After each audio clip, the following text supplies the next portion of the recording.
Hey guys, Professor Bill, Comic Book University, and this review is for X-Men Unlimited Latitude, issue number 1.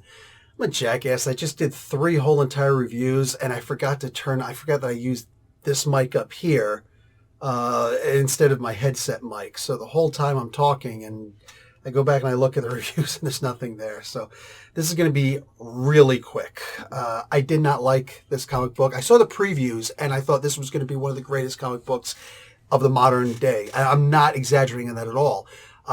Jonathan Hickman does the writing, and who did the where did this go? Declan Shalvey did the all of the art, right? This was the art on this was fantastic. I have zero complaints about the art in this. As far as the writing itself, the preview pages showed Wolverine, popping his head out upside down. AIM just took over. I didn't read these comic books that said, this happened.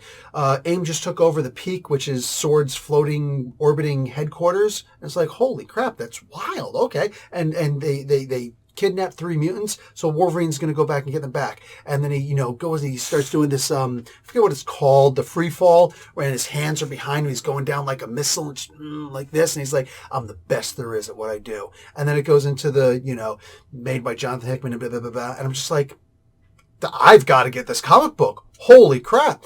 I heard that, Jonathan Hickman doesn't like Wolverine, so he always writes him badly. I'm like, this isn't bad. This is amazing. Well, those were the preview pages. The first page of the comic book after the title pages, which will not be on any preview pages, is Wolverine crashing face first in the freaking... He didn't even know to put his hands forward, apparently. And he curses internally. And he makes a noise when he hits a thing, goes crunch on the outside. I thought in space, no one could hear you scream. I don't know. When I was an engineer and I was actually designing products that had to go inside GPS transmitters and locators that had to go inside of satellites while I was in Cape Canaveral, I'm pretty sure that I had to compensate for the fact that sound isn't going to function in space, so I can't just use general amplitude. I had to seal it and contain it so that I actually use... decibels and things like that to get things to work like that for a satellite. But I guess all that study that I did was completely wrong. All I have to do is see that, no, Jonathan Hickman says otherwise. The guy who we all thought was too smart to be writing comic books, because 90% of the stuff he did was amazing and 10% was confusing, and we all thought the confusing part was because we weren't smart enough to follow along. Now it's still a 90-10, but it's, it's 10-90. This guy, the stuff that he's been writing has been horrible as of late. Absolutely horrible. I'm very disappointed to read all throughout this that Wolverine keeps on doing stupid things. Jonathan Hickman has a way of writing an entire comic book where everything is dumb, but there's one important thing in the whole entire thing.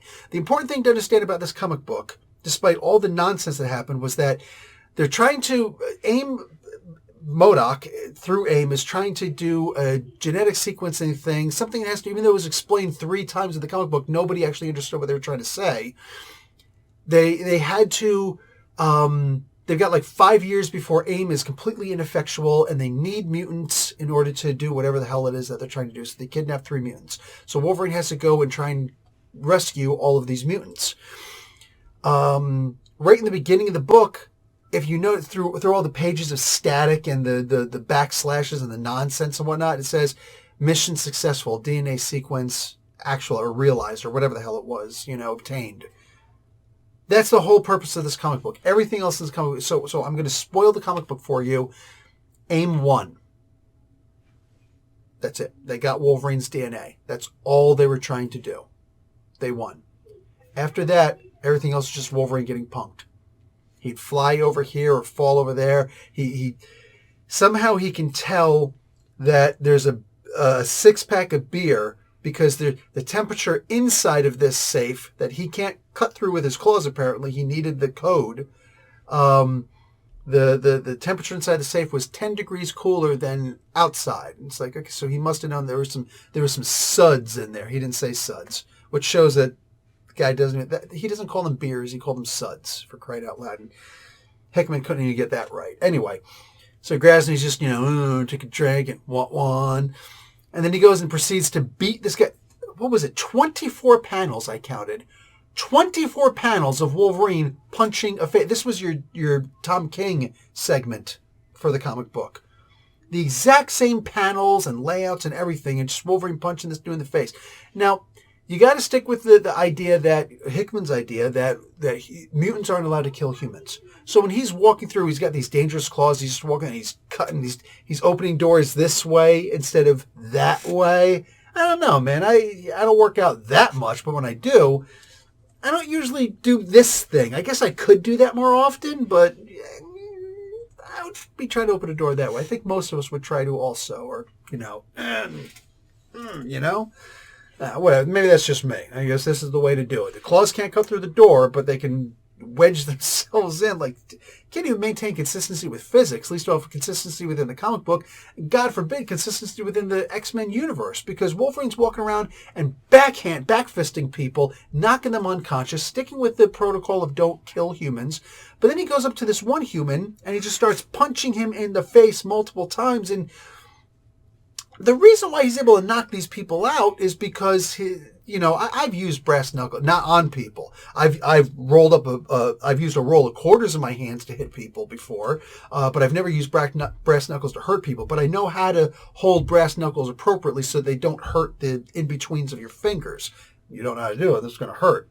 But so I know how to hold them right way, right? And I know the kind of damage that it can do. That it can, one punch, you could crack somebody's face open with one of these, You hold them the right way, you can hit a brick wall pretty much as hard as you can.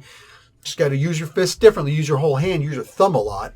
And then, you could damage a wall, for crying out loud, Brass knucks are dangerous. Now, but that's brass. Now imagine adamantium, which is thousands of times denser, and therefore heavier, while being the same exact mass as, brass. I mean, you're talking about extremely heavy, so he could do a backhand and just boom, send somebody flying, right? So here he is. Even if he's pulling his punches, there's only but so much of your punch you could pull when you're hitting somebody with adamantium brass knuckles under your skin, for crying out loud. And this guy's just, and he doesn't tell the truth through the whole time. And I get it. Torture doesn't work. That kind of torture. It doesn't work. But, I mean, I was an infantry soldier in the military. Wolverine has but that was only for 6 years. And I learned more interrogation techniques than Wolverine, even though this guy was in the Revolutionary War and every war since. Go read Wolverine Origins for proof of that, right? And there's plenty of other proofs out there also. A guy who was so good in the military that they wanted him to lead the Canadian Special Forces Alpha Flight. You know what I'm saying? An entire, super team by Department H. I mean, apparently Wolverine was pretty good in some of these. Apparently Canadians are completely inept if they thought this moron from this comic book was going to be in charge of anything. I mean, he's jumping from place to place with a beer in his hand, suds in his hand. And at one point he misses it, he crashes into it. It's like, ow! Like that. It's like, you can't go more than 3 panels without completely punking Wolverine again. You know what I'm saying? I just told you about he can tell the atmospheric and temperature pressure between the safe and him, where the beer is, right? The 6-pack. But when all of a sudden he teleports someplace, he can't tell the atmospheric pressure of the fact that there's a bottomless pit right next to him when he falls into the bottomless pit. I know. There's going to be some people who are going to try and use headcanon and say, he just teleported and it was very disorienting. Right before he detected the atmospheric pressure in there, he got blowed up. His skin was still healing when he was doing this stuff. So I hear your argument and I reject it soundly and wholeheartedly, right? With my whole chest. No way, dude. Come on. Like, this book, he was punked and punked and punked again. Rescues somebody and they gets completely burnt up. Meanwhile, the person standing right next to him who can't heal, nothing happened to him. Like, come on. Do better. Please do better. This was, if I were to give any compliment to Jonathan Hickman, it would be that he did the perfect bait and switch. The previews of the book that will go on all the websites, right, that have gone on the website that I read, it will get you pumped for a Wolverine comic book. But then you'll read the Wolverine comic book and be like, I can't believe they appealed to Wolverine fans to do this. There are other characters in the book, but even when, you know how with the X-Men books, they always have it so that after you read who made the book, they'll show you who the main characters in the book are and the little, captions and whatnot. The only character they showed was Wolverine. They didn't care about anything else.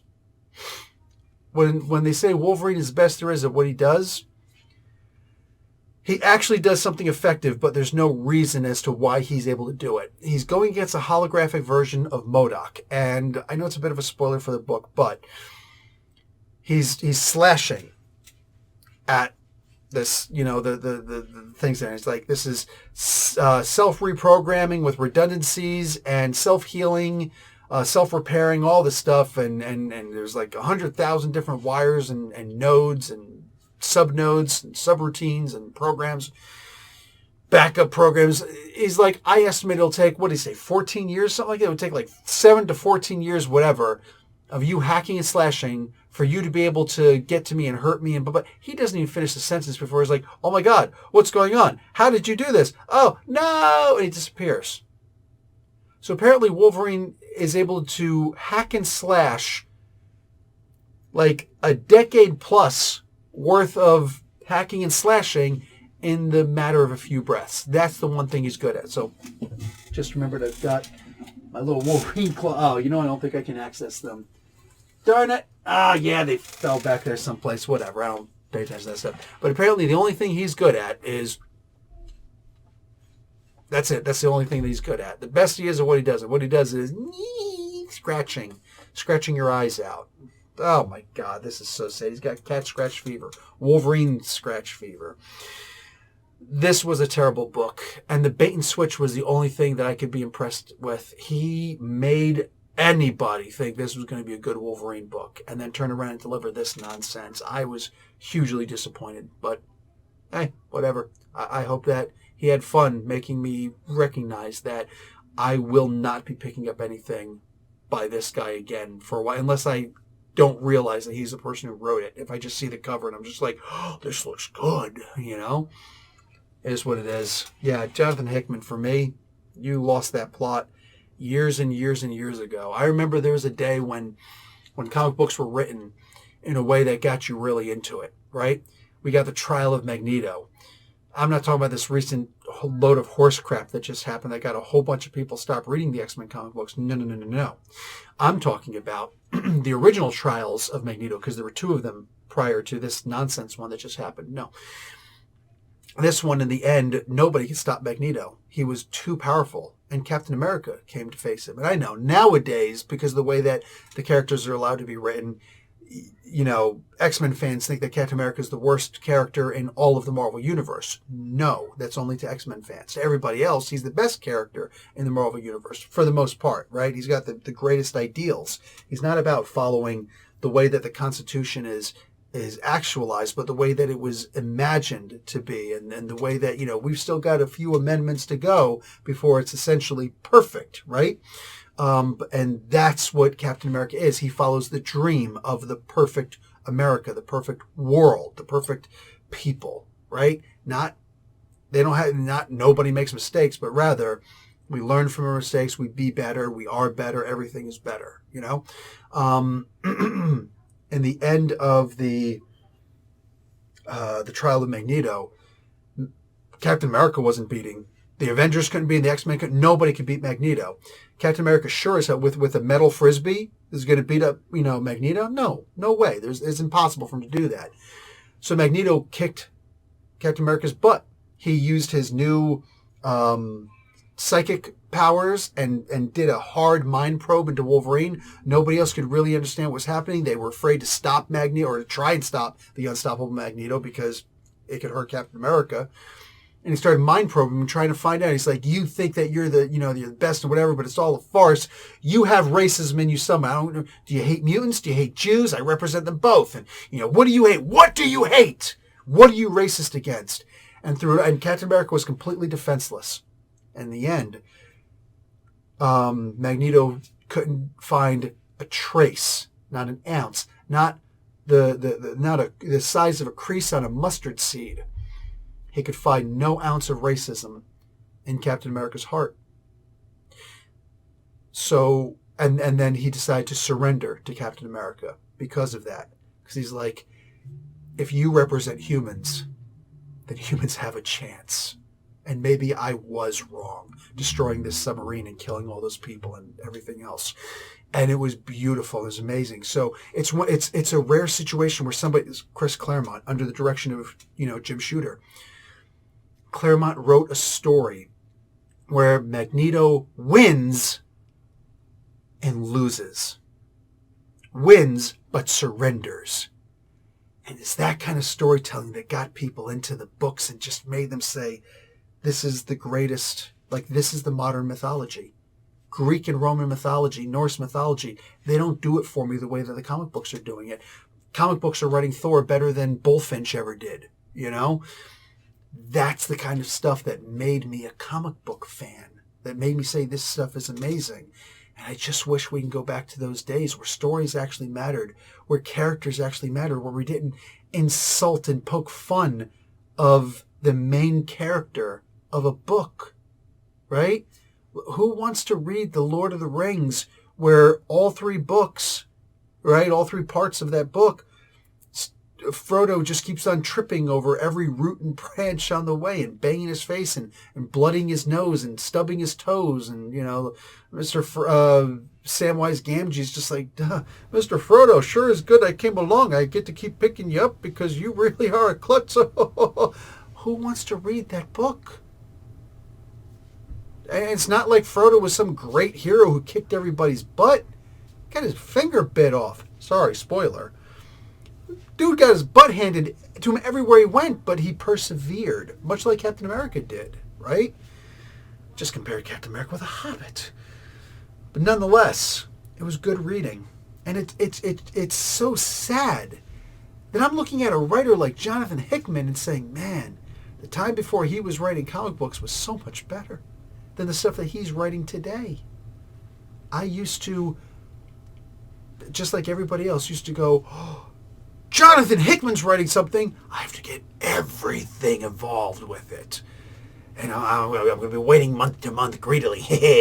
What's the next one? Like Renfield. I need the fly. Let me have just the fly, master. Right? Like, that's what I felt like. Dracula quote, for those of you who don't know. Bram Stoker, anyway. That's the kind of stuff that used to drive me and just say, my biggest escape was going to comic books every weekend, every single weekend, when I was going through high school and whatnot. That was it. That was the best. And then growing up, I could still see shades of that here and there, right? This, I can't even trust Hickman anymore to do something good. It is what it is. Anyway, guys, I'm out. My other reviews, I'll talk a little bit more about why I'm not doing so many reviews, because I'm going to try and do 3 or 4 reviews this week. Anyway, give me time, though. Talk to you guys later. Like the video, watch an ad. Professor Bill, Comic Book University. Class dismissed.